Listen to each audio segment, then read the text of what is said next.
Okay. recently. Do you want to join me here so we can get it on the camera? You can talk about it? Sure. My good friend Julian Gordon, he wrote 2 books recently. He basically calls himself the purpose finder. He helps people find their voice within their dreams versus their vocation and helps to merge them. So one of his books is called, let me see if I can recall it, of course, just came out. Good Excuse Goals. And his organization is called the Department of Motivated Vehicles. And Driving School for Life is the course that he presents in respect to how these good excuse goals can help someone. So he presents a 30-day challenge where you actually enact upon what your project or particular outcome you want to have happen, and you actually blast it out to everybody that you possibly could within that workshop, so that you're basically being held accountable to your community and colleagues. Okay. Yep. So, thank you. Can you tell me your name again? Oh, sorry. Aaron Lozansky Olivas, Sonab Industries, NYC. All right, so Aaron's friend has a book out that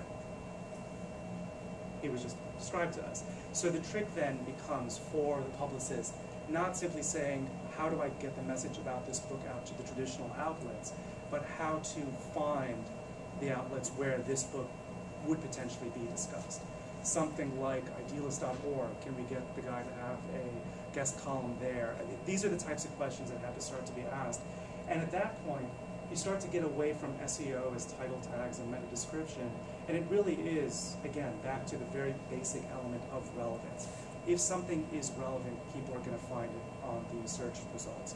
And the easiest way to get into stuff that's relevant is to piggyback on something that already exists.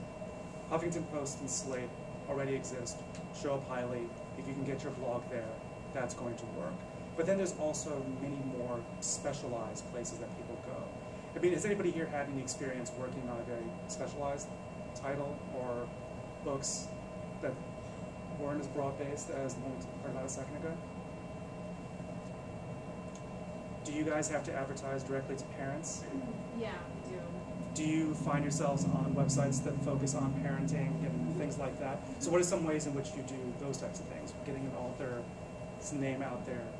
I mean, sometimes we'll do, sometimes we might do a pitch to a blog, or we often do like blog tours and things like that. We might reach out to like the mommy blog community for a book that maybe is a picture book that has a special like parenting topic, and we can offer this expert. So that's one strategy that we use. Right. And then of course advertising as well. Right. Yeah, so the search advertising we'll talk about next week. And again, that's something that's going to work significantly better for people who already kind of know what they're looking for, and just a matter of showing them that you have it. But to create this demand, it's definitely a matter of going to sites that are outside your control. Now, of course, you also do want to create sites for books. But one thing that I found, the example that I'll give is of a friend who recently released a memoir of his parents' experience in Zimbabwe. And he's white, and they grew up there, and they're farmers. So it's been an interesting few years with Mugabe's policies and all the rest of it to be a white farmer in Zimbabwe. It's a fascinating book, but to a very limited audience. And it's also his first book. So when the publicist came around and created a site called douglasrogers.org, it wasn't the most effective way of creating any interest in that book, because nobody knows who Douglas Rogers is. This isn't DanBrown.com. This is somebody who's an unknown entity, and we need to create interest for him. So that was a place where what really needed to happen was going in and doing research about Zimbabwe, and specifically about where do people discuss this? Where do economist readers go after reading the article that just came out that week? Where's the forum where people discuss these types of issues? Where are the people who would potentially buy this book? And that is something that every tool that you guys have in your media kit is going to be very important. Going to Twitter, going to the social feeds, going to Facebook, and everything else is going to be important, but only insofar as those tools allow you to home in on the specific potential audience better. You're going to go and you're going to participate in a forum that has to do with a particular topic that your book is about. So I know that the people reading the forum are going to be may see that, may or may not see the comment, depending on if they return to it. But are you also saying that for SEO purposes, that may get picked up as well? Right. I'm saying that, so SEO purposes, again, if you think about it as a question rather than a keyword, if someone goes online and says, white farmer Zimbabwe, Mugabe policies, whatever else, DouglasRogers.com is not going to show up high in that list, no matter what you do, because there are entrenched places with huge conversations happening around those topics, and you just can't compete with them with something that's entirely one-off.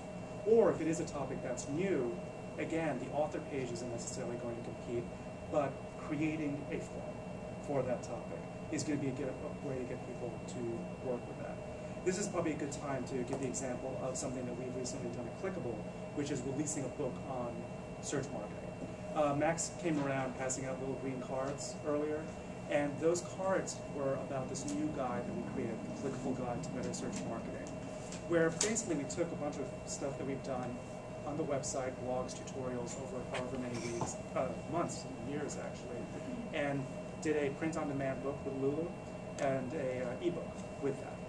But the way that the Guru program worked and what made it effective is that rather than simply saying, here's the Clickable Guide to Search Marketing, dumping it in Barnes & Noble and Amazon, everything was sourced from stuff that was on our website, which had a growing audience, and the job of the Gurus was to go out to the other forums.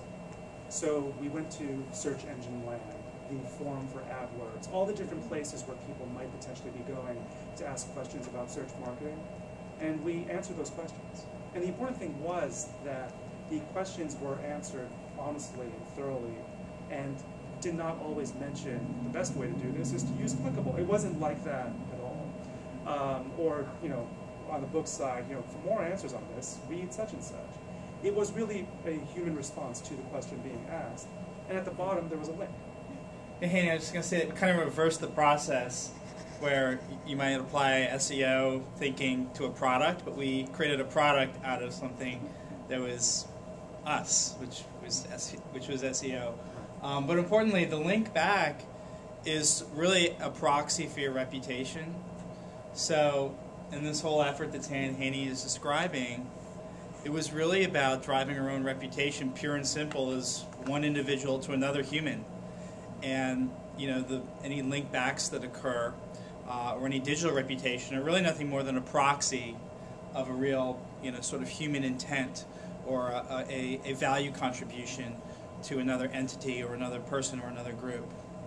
As opposed to the hard sell for whatever it is you're trying to. Right, exactly. You know, there wasn't a hard sell. Everything was an extremely soft sell there. But the next thing we kind of get to is that when you do this stuff, you can track what's happening much more precisely than you can with traditional advertising. And we found that that the organic results that we get have been more valuable than the marketing results. People who came to the website because they searched for something like, how do I manage a search campaign, and saw a blog post about that, converted on a much higher percentage than those who came through a search ad and got the hard sell.